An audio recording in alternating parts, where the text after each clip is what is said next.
How's it going, everyone? Bryce Newberger from the Soul Word here. And first, I'd like to say sorry for the hiatus. We have restructured the Soul Ward with more of a focused effort. We used to be really focused on kind of all religions, all philosophy, just kind of spreading truth, everyone being on a truth journey and just investigating these things. Since then, I've been reaching out to various people, and as I've been having interactions within just the people in my local community in the world, um, it really was impressed upon me that the important focus for the Soul Ward would be suicide prevention. You can see already some videos online about introductions of our new focus, but I just wanted to take some time today and talk about my journey with suicide prevention, with mental health, and to encourage people how to stand. Now, first thing I want to say is I always want to come from a standpoint of humility. And so I had some people ask me to write a book, and I was like, I don't have anything to tell anyone. Um, but I've looked through that through my life and through that humility, and what I've seen is, I don't think it's time for me to write a book just yet, but I've learned some really important lessons. And I've been pointed to some really good teachers. And so what I'd like to do is point you to the teachers who have helped me, but also give you my perspective. And perspective is knowledge and teaching in its own right, and give you just as someone who's walked through it. A lot of these teachers, some of them can be very wise, but you don't know their story, you don't know what they've gone through, and you don't know how that coveted knowledge was obtained. So what I hope to do tonight is show you guys just my walk, my journey, how I got the secret knowledge, quote unquote, that I'd love to share with you. I've titled this talk "How to Stand." How to stand. Um, this is going to focus on basically how to get back up on your feet when you've been knocked down and knocked down hard. And not just that, it's one thing to take a good blow and, find yourself, on your back looking up wondering what happened. I've surely been there multiple times in my life. But then there's other times where it's just complete and utter destruction, where it's not just you got knocked off your feet, it's you got knocked down and they kept hitting and kept hitting and kept hitting. Now, I've been there physically in life, but I've also been there just, more metaphorically in life. And we'll be coming more from the metaphorical standpoint today, not the getting assaulted or jumped standpoint. Friedrich Nietzsche, he wrote this interesting little parable, and I believe it's titled "The Madman," and it's about this man who comes from the future, and he begins to exclaim, where is God? Where is God? And all the cynical people, mock this madman. And he says, God is dead and we've killed him. And the people get a little confused by this and they continue to, mock and not understand him. And he says, I've come too soon. Now, I don't really follow Friedrich Nietzsche's stance on God being dead. That's not where I'm coming from. But as I read that story, it's very interesting to me that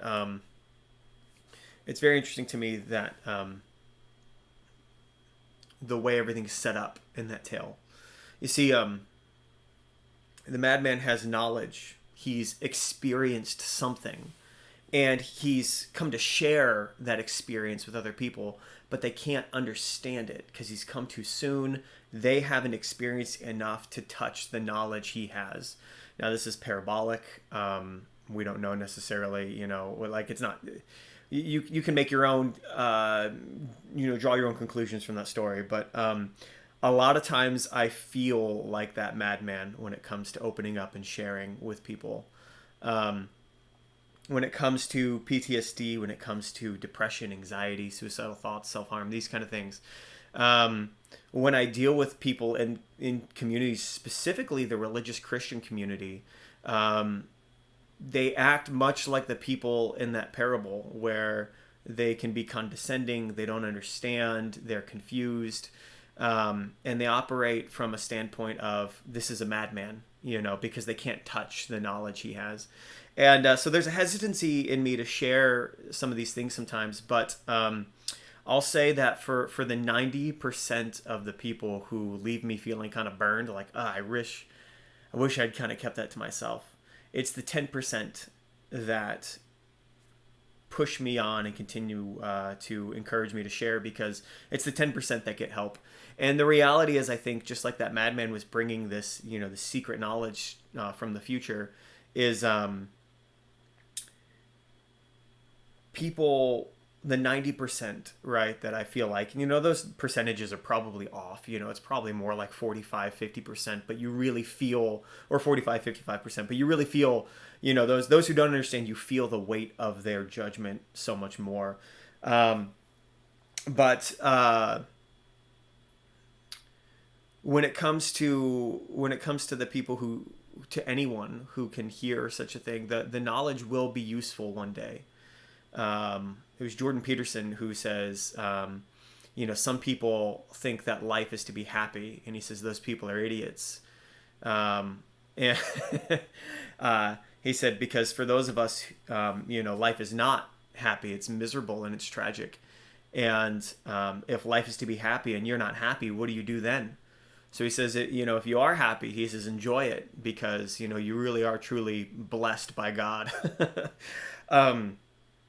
So there's a hesitancy to share, but what encourages me and pushes me is to know that many people keep their struggle silent. In fact, some of the people who can be judgmental or acting like if only you knew what I knew, when it comes to sharing these kind of things, they themselves have their own journey that they might not even be aware of, that they're dealing with some of these things. That's one of the things I've learned. And that's what, we'll move to the next section of this little talk, is what I call the rationale of irrationality. The thing is, irrational thoughts are really quite rational. That's something I've learned in my life, and just going through things and spending thousands of dollars on therapy and counseling and self-help and bettering myself. And you learn that a thought that seems irrational, like self-harm, suicide, depression, anxiety, panic attacks, PTSD, these things, although they feel and they manifest in a way that seems very irrational, there is a rationale behind them. When I was a little boy, I witnessed some violence in my life, and there were certain circumstances that happened repeatedly when I was a kid that forged, as one therapist put it, one of my many therapists put it, forged essentially what she called neural pathways. Other people I've talked to said that might not be the right terminology for it, but she was probably just speaking down to me, because I'm not, a psychotherapist. But essentially, when your body taps into epinephrine, adrenaline, when it taps into these fight or flight hormones, when it happens repeatedly, your body, it's easier for it to access those. And so for people who struggle with PTSD, or other similar, mental issues, there are people a lot of times that have experienced something very severe, and your brain pumps out that epinephrine, and that fight or flight. And so for some people it's flight, for some people it's fight. I found that I'm wired to fight. I'm a fighter, and so when there's danger and other people run, I'm more of the, bend my knees more into like a crouch, like I'm in the moment and I'm looking around for what is the danger while other people are running. And there's a lot of people out there. I'm not special, but the downside of being a fighter with fight or flight is when my brain will access epinephrine from a trigger, and that trigger can be really anything. I realized that I'm not a cat person. And one of the reasons I'm not a cat person is because you can be chilling at your house just fine, everything's normal, you're having a great day, and then your cat will just come up and dig its claws into you for like no reason. And one thing I realized while being around cats in a house with cats is that when I was younger, I had situations where I could be playing with toys, everything was fine, and all of a sudden everything would get turned upside down into violence and chaos. And so, as an adult, I didn't pick up. It took me forever to realize this. I didn't pick up that like a cat activates that trigger in me where everything can be fine. You're having a great time, and then this cat can just come up and like hurt you. Like, and sometimes the way a cat, it doesn't mean it. It's going for a toy or something, but it can really like scar. I've seen like cat owners who have scars, and it's just like, why? I've got a gash cut in my foot with one cat where it's just like, it took like a week and a half to heal. It was a really deep cut. And you think it's just a cat, it's just a scratch mark, it's whatever. And, I felt so silly for reacting, to a cat, something that I could, it could never pose a mortal danger to me. But it was triggering that epinephrine in me, being in that environment. Other situations, whether it be intense work expectations or, I've been in car accidents. And so certain situations that recall back some of my, multiple car accidents I've been in where the car was totaled. I've been first on scene at a horrific car accident where someone was dead. And I was the first one to, try and approach and help essentially a dead body. And so there's just certain things where certain elements, it could be a smell, it could be the right lineup of, the color of cars, or, it could be something that is very hard to identify. And it triggers this epinephrine because my mind has learned how to access this so easy. And so when you tap into epinephrine for seemingly no reason, your body goes into fight or flight mode. For me, it's fight mode. And there's nothing to fight. And so the way that manifests for a lot of people, and I can't really speak to people who are flight. What I've heard from other people is it seems like they shut down. And they'll want to crawl into a fetal position and that kind of thing. And I'm not one of those people, so I can only kind of vaguely repeat what they've said, but everyone's got to kind of share their own intimate experience. But as someone who's wired to fight, when I have my brain hits epinephrine, it's like, it's time to fight. You got to fight something, and there's nothing to fight. If your body fights itself, that's how it manifested. So as a young teenager growing up, I would be struggling with these intense emotions and not know where they came from at all because I was just a teenager. I didn't have any counseling or therapy or whatever. And I didn't really feel I could turn to anyone and talk about these things. And I felt foolish and stupid because I was a big, strong teenager and I wanted to be a big, strong teenager. And so what ended up happening is I ended up, falling into self-harm and suicidal thoughts and really, really struggling with these thoughts. And there's a lot of things that we'll get into. Well, let's just hit them now. There's a lot of things that I've learned. We'll hit some now. We'll hit some later. When it comes to managing these things, and so as a reminder, this section of the chat I'm calling the rationality of irrationality, and that is that because there is a rationality to the seemingly irrational circumstance of these feelings, and it's actually chemically driven, it's hormonally driven. You can do things to, the word in my head is exacerbate. I was going to try and use a smaller word, but I don't know a smaller word. but they can make it worse. They can make it worse. You can, and so as a teenager, what do teenagers turn to? They have coffee, they have energy drinks, and some of them turn to alcohol.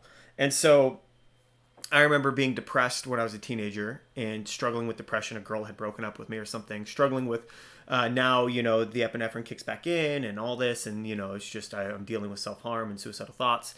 And I turned to a friend to get me some alcohol. And I wasn't really a drinking teenager, but I had access. And this one day I thought, let's do it. Well, you turn to alcohol, and alcohol is a depressant. So you're depressed, and then you drink something to make you more depressed. And when you figure that this is not your emotions are actually physical, they're actually a physical chemical that's going on through your brain. And so you put in the wrong product. When you're having a panic attack and you're feeling anxious and you get up, you pace around, you're kind of fidgety. What does a teenager do? They grab an energy drink. as an adult, I'm the same way. I like coffee as a mood setter. If I'm anxious, I'll think, let me drink a coffee and just kind of chill for a little bit. But caffeine's not great when you're dealing with anxiety. And so, anyways, what I've learned is that there is a rationality to irrationality. That everything you're feeling should not be ignored. Sometimes you think, well, these aren't real thoughts, these aren't real things, I'll ignore them. But by ignoring them, you can make many mistakes that can make it worse and make yourself worse.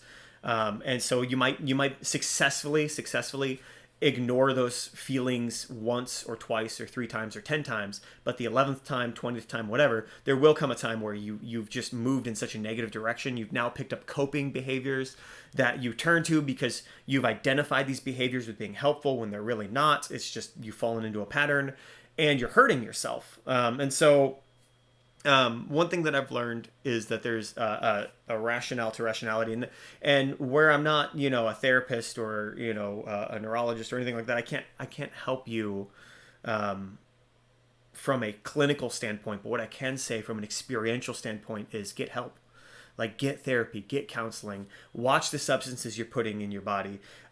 You might not have to turn to antidepressants and anti-anxieties, which those are certainly good things to be on, though I found it can be quite a process to find the right one. There can be side effects. They're not a great thing to be on if you can avoid it. And you might be able to avoid taking some of those substances if you learn how to manage the behaviors correctly. And so, again, the rationality to irrationality is, watch what you're putting in your body. And then also, like, exercise, sleep, diet. These things are so important to managing the balance of your hormones and the balance of the way that your physical state works. I heard someone talk about your circadian rhythm, and that, if you're working weird or awkward hours and you throw off your circadian rhythm of sleep and you're napping during the day or whatever, it can really also mess with your mental health. And so, because your mental health is just a product or a facet of your physical health. And so that's why it's so important to know these things. So I'll take a quick break from kind of the build up of, I just wanted to say first my hesitancy to share. We kind of covered that, and then the rationality of irrationality. Next comes meaning. What's the point? When you're suffering, when you're going through suffering, you think, why am I suffering? What is the meaning for this? I got this tattoo, and I talked about it in a previous talk, but it's very painful. And, I got the tattoo for a myriad of reasons, but one of the things that I was doing through getting the tattoo process is I wanted to embrace suffering. I wanted to use it as a test chamber for suffering. Now, I actually wanted the tattoo. There's other things I could have done to embrace suffering, and I have in the past. I've said, growing up, I've said I think it's important for every man to find the end of himself and then push a little deeper. And I've done that through martial arts and go-ruck events and personal training and things like that, where you reach a situation where you're like, I have nothing left to give, and then give a little bit more. And I think that's such a I said men, but I think it's good for women too. But I've reached a point where I thought I had nothing left to give, and then I found more to give. And those test environments, so to speak, were so important for me to make it through this journey that I've been through. And I can get into the context of, what I've been through here in a bit, but, I thought, what's the meaning in life? And that's a very interesting question. What's the meaning of life? I believe I've uncovered the meaning of life, and I don't think I'm unique. A lot of people say nobody knows the meaning of life, but there's a lot of people out there professing to know the meaning of life. You can evaluate mine as you will, but the meaning that I found, it was not a decision. It wasn't like, let me just decide what the meaning is. It's been something that I've been searching for through very many phases of life. And so when I was, that little boy dealing with, violence and dealing with, these self-harm, suicidal thoughts, these kind of things, I sought as a young kid to transcend my own suffering. And it was about 15 years old when I came to the conclusion that I would help other people. I thought I could help other people, and that would bring me meaning. And what I found was helping other people, turning from my own inward feelings of pain and turning outward into other people's feelings of pain and entering into their suffering. That accomplished a lot of good things. I stepped into a community of people. I found value. I was valuable to them because I was a caring voice to listen to. I wanted to help people, and a lot of times I did help people because sometimes people just needed someone to vent to, or just to know that someone cared and was there for them. In a lot of ways, I became that very thing for many people. But when does it stop? Right? People come and go, and so you build deep inroad relationships with people, and you think, this is my best friend in the whole world, and then one day that person's just gone. Either they died or they left. It just seems like people move on, at least in my experience, and so it's very difficult to hold on to those relationships. Even some of the best friendships I've seen that have transcended time, like long periods of time, like decades. I see that they have falling outs, and then they reestablish connection, and then there's another fallout, and their life. People just kind of go do their own thing in life, and so helping others, does that bring meaning? Well, in a way, it can bring satisfaction, but I don't know that it necessarily brings meaning, because as someone who has dedicated a large, very, very significantly large portion of his life to helping other people, I got to tell you, you get burnt out. People suck. Like, they hurt you. They're ungrateful. They're greedy. They're selfish. They lash out. I was processing to a group of friends online, just a community of hurt ministers, and I was talking about how you reach out to someone and you give them a little bit of hope. And that hope that you gave them means more to them than anything, even more than you who gave them the hope. And, as ministers, as pastors, we try to point people to Jesus and say, hey, I'm not your hope. Jesus is your hope. I'm just pointing you to him. But people identify that source of hope to be you. Their life was miserable. They found a light, and they want to gravitate towards that light. It's like, cavemen in a storm. They're just going to the cave with the fire. And and that fire of hope is life to them. And then they see you as higher than human. And some ministers fail where they lean into that. Others, it's like, I'm not great. There's a recent person in my life, I kept telling them, I could just see how much they really respected and adored me, and it was nice to have that, but I was very cautious to say I am not great. Like, I suck. I'm a human. I suck. And I tried to just say that as much as possible. In the end, they find out that I'm right. I'm selfish. I'm greedy. I'm self-centered. I do suck. I get tired. I get burnt out. I lash out. Right? I'm a human, and then they feel cheated. They feel betrayed. They feel cheapened. And most importantly, they've lost the source of their hope because they thought you were their hope. And so then they attack you, or they betray you, or they're just nasty to you, or they just abandon you. And so helping others can seem like something that brings meaning to life, but I find that it actually just brings flavor to life. It can bring something to do in life, but I don't think that's the meaning of life, is to help other people and to reach out. I think it's important, but I don't think it's the meaning in and of itself. It goes deeper than that. Some Christians have said that the meaning of life is to bring God glory. For Christian believers out there, they say, the meaning of life is to bring God glory. If that is the meaning of your life, it's quite meaningless. In my perspective, and let me explain why. I'll speak from a Christian perspective. God is is impossible not to glorify.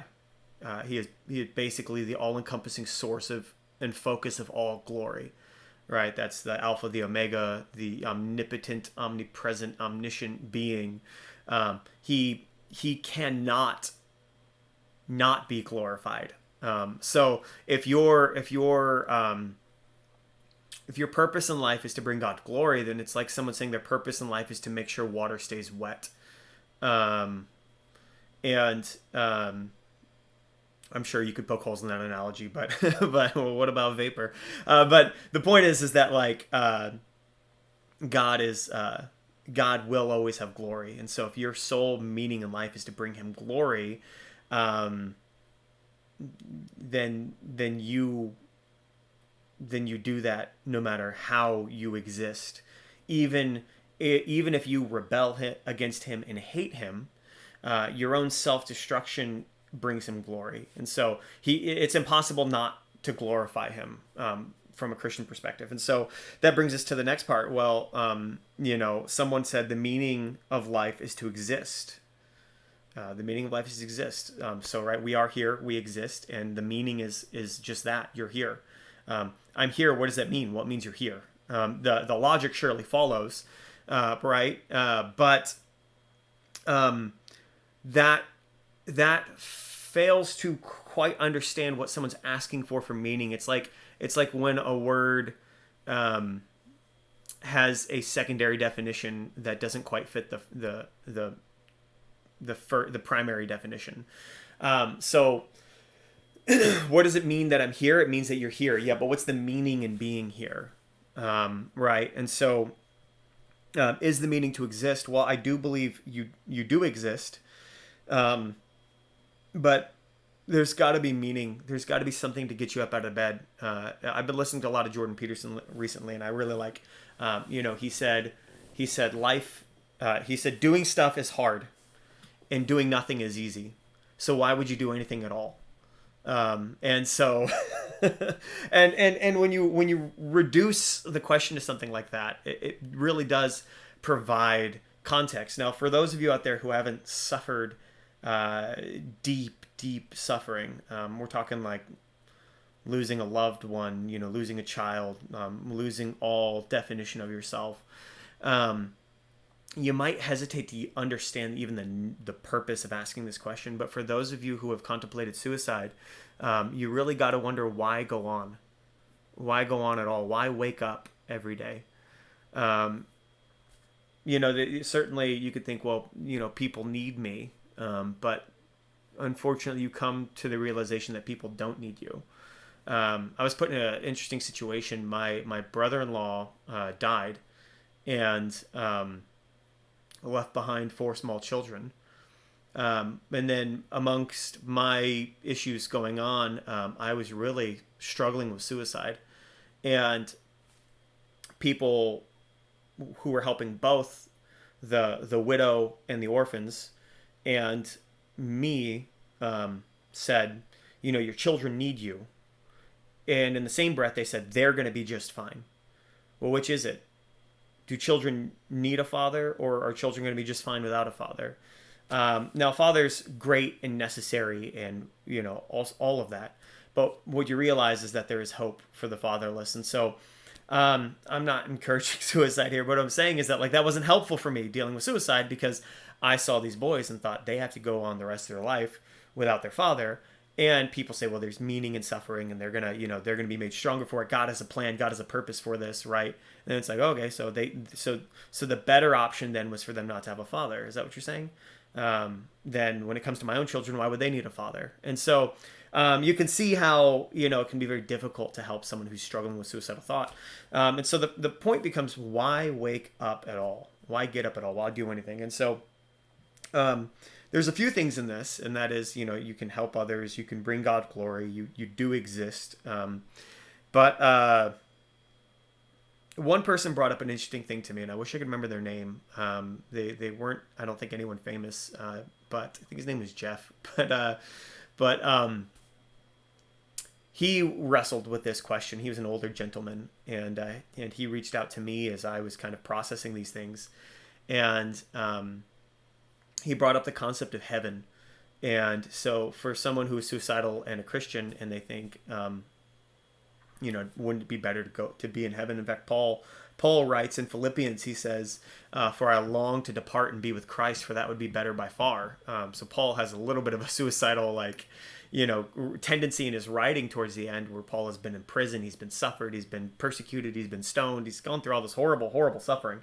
And, he goes helping one church to another church to another church. And by the end of his life, Paul's like, I want to go to heaven. I'm just so tired of earth. And I've been there. I am so tired of earth. I'm so tired of, these hurtful, selfish, terrible people who, betray you and backstab you and let you down.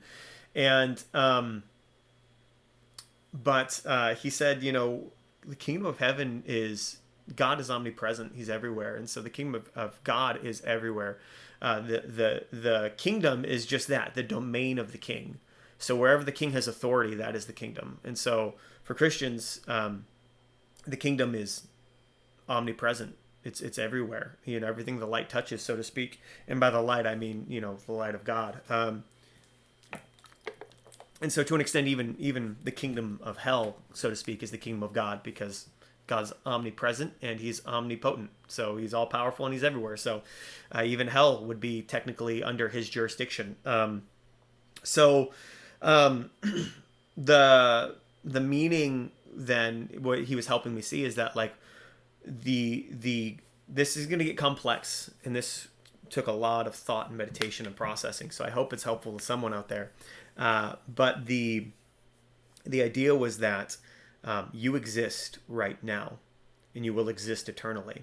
Speaking from a Christian perspective, because I am a Christian, and this is my story, right? But you exist right now in this moment, and you will exist in eternity. The relationship you have with your Creator God is no lesser now than it is in eternity. And you think, well, Christians have what's called the Doctrine of Glorification, which is when you die and go to heaven, you're free of sin. There's no more weeping and gnashing of teeth. There's a new heaven, a new earth, a new kingdom, all that great stuff. But the reality is, those are just the circumstances around your existence. One thing that's eternally true is that God loves you and he's there for you. And that's just as true today on earth as it will be in heaven. And so, sure, you can change your circumstances up, but your existence right now is just that connection to the Father in eternal life. Speaking to Christians, obviously.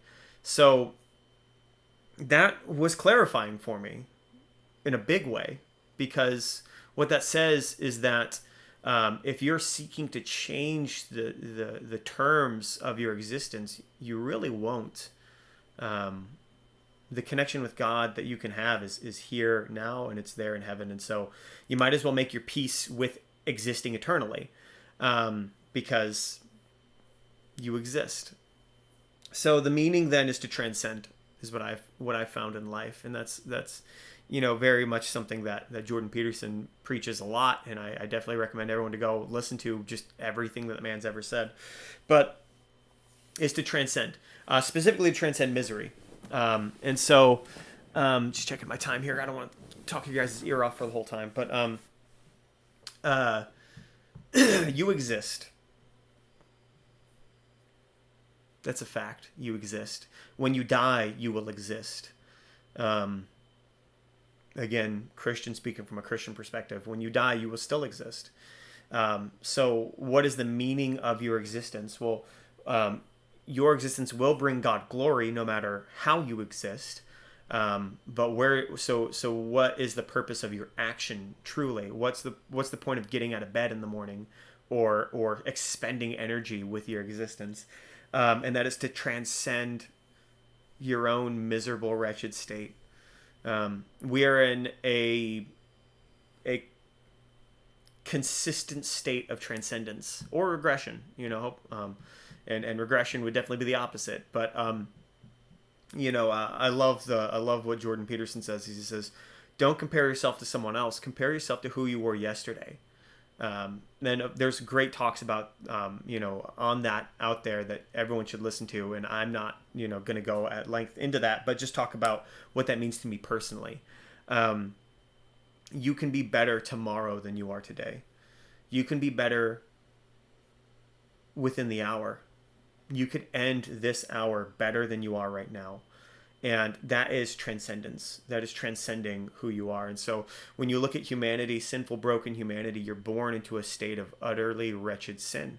Especially as a child, who's just lashing out and, violent and hits and bites and kicks and screams and, is just, needs everyone to take care of them, but can do nothing but exclaim their own needs.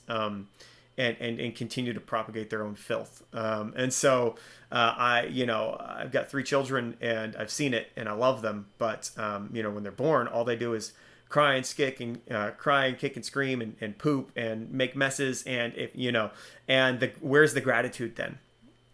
Even when you hold them and they nuzzle up to you, they wouldn't if you weren't comfortable and warm and safe. So it's not like they're paying you back, that's just them, nuzzling into a nurturing environment. And so as they grow older, they transcend their miserable state. I know I just called all infants miserable. A lot of people say, how could you? Those who are maybe listening to this right now and are out there up late with an infant, you're like, amen. So to transcend your own misery, so every day make yourself better. And I can't help but imagine it will be different, that it won't be any different in heaven. As you die and move on to your eternal state, hopefully that would be in heaven with the Father, right? But if that becomes stasis of just you've arrived, you're perfect, you're better, there is no creation, there is no improvement, then I think that would be a type of hell. I think we exist to transcend into better and to grow more and more. As we've talked in previous things, what is human being? They're someone created in the image of God, what's known as the Imago Dei, and so the calling of every human is to transcend their humanity and draw closer to the image of God, into being the Imago Dei. So let's wrap this up. This short little talk with some things that I've learned on my journey.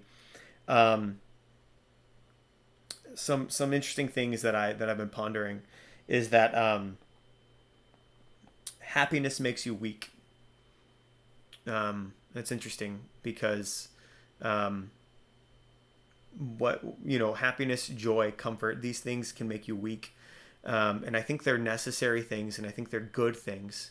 I don't think necessarily drawing towards a state of weakness is necessarily bad. As certainly as you put gas in your car and you drive that car, you use that fuel and it whittles down the gas till you need to put more gas in. And that's what I find happiness and joy to be. Is the prophet Amos said, one of the minor prophets, he said, "Woe to you who grow complacent in the city of Zion." He was saying, like, woe to you people who are in the city of God and you grow soft and complacent and dull.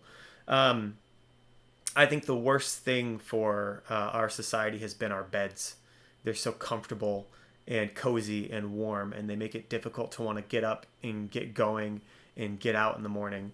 I think about how easy it is. The Industrial Revolution made it so easy to get food and sugar and snacks, and we can eat just garbage. We can eat garbage all day long, and it makes us fat. It makes us lazy. It makes us gluttons. It makes it harder for us to do hard things, and doing hard things makes you strong. Doing hard things makes you better. And so an easy life of joy and happiness is in itself a kind of I'm going to use not a very good word here, but say toxin or poison. I would like to be happy. I would like to have joy. I would like to have softness and warmth in my life. But I think the danger of those things would be to find a way to have them and not let them make you weak, not let them make you complacent in the city of Zion. And so let's talk about suffering. Suffering brings transcendence, which also means suffering brings meaning to life. And so when you suffer, you learn that things are not good. The base representation of this is when you touch a hot stove, you learn you suffer because you burn, and you learn to never touch the hot stove again. And so you transcend your ignorant state of the danger of heat, right? So the more you suffer in life, the more you go through things, the more you will seek to transcend your own suffering. Very few people, I think, could be complacent in suffering. And so you could, dealing with loss and hopelessness and despair will make you want to transcend, and you can regress in that, and you can turn to vices and addiction, and hit rock bottom essentially. But some people, the saying is that when you hit rock bottom, that's when you can start putting your life back together. Some people are like, oh man, they just need to hit rock bottom.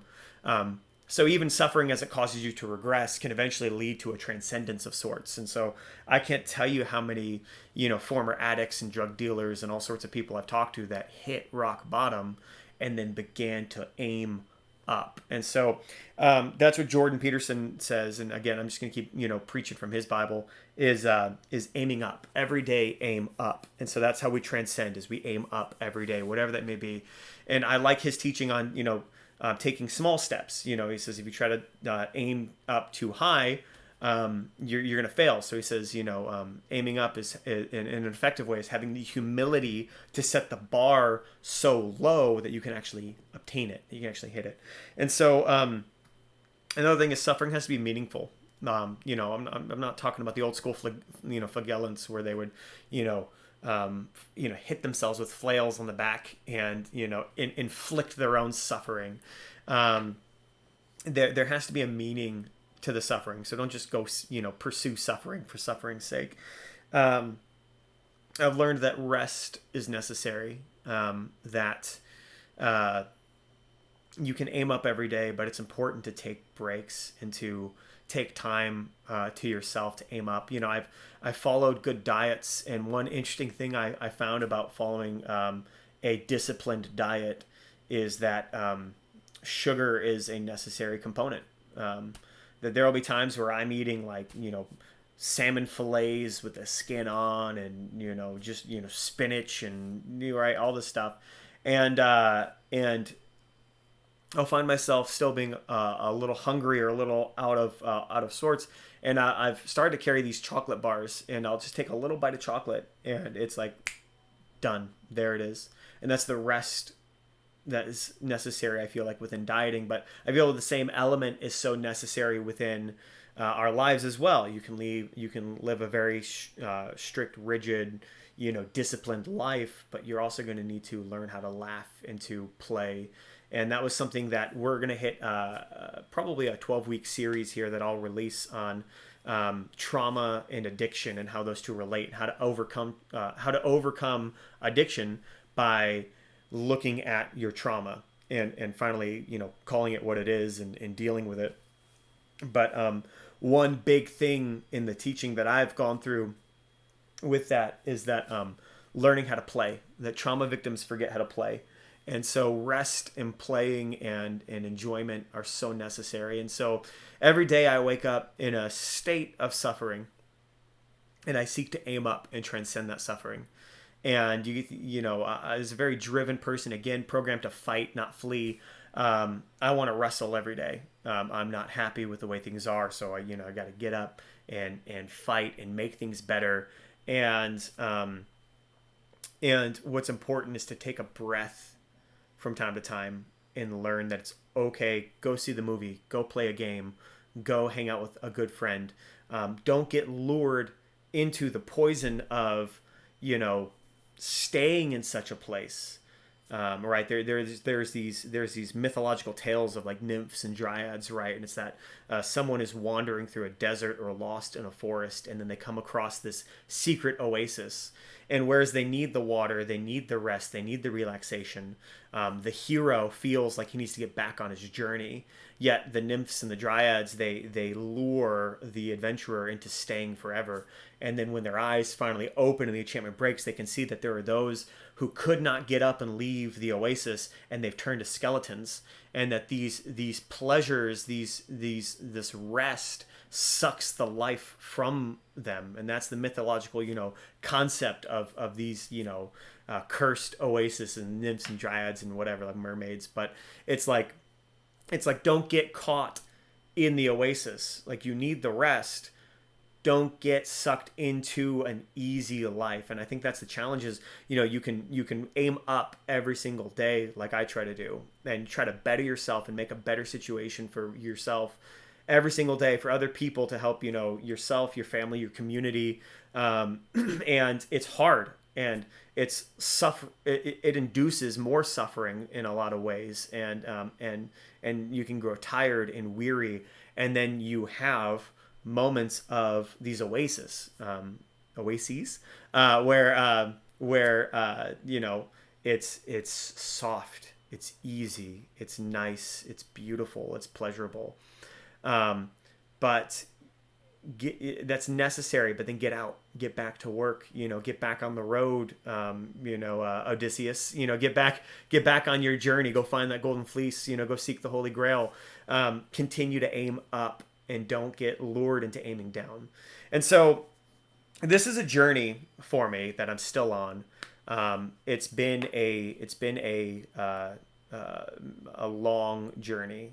I essentially lost everything I ever cared about. I was at a Bible study the other night, and they were talking about fear. And I thought, man, I don't know if I have fears anymore. I just have struggles. Because fear is hoping the struggle won't come in a lot of ways. You hope the loved one won't die. You hope you won't lose your job. You're afraid to lose your job. You're afraid to lose a loved one. You're afraid to get sick. You're afraid to be broken down. When they do come, they're no longer fears as much as they're struggles, I feel like. Maybe that's just me. But I was sitting there, I was like, I don't know if I have fears anymore. I just have struggles. All my fears came true. My nightmares can sometimes be a reprieve from real life. So anyways, I'm still on this journey, but I thought I'd share with you guys some of the hope I found as we, refocus and rebrand the soul wards to establishing physical soul wards to help people. And so I encourage people, out there, go take the suicide prevention training, go take mandatory reporting training, and just, I encourage you, just start on the journey to help other people, but also aim up every day. And so I'm going to do what I can to aim up every day. And part of my aiming up is reaching out to a community like you guys, and just letting you know how the journey is going. But thank you for allowing me a space to share. And thank you for, joining me on this journey of aiming up. Take care, everyone. Have a good one.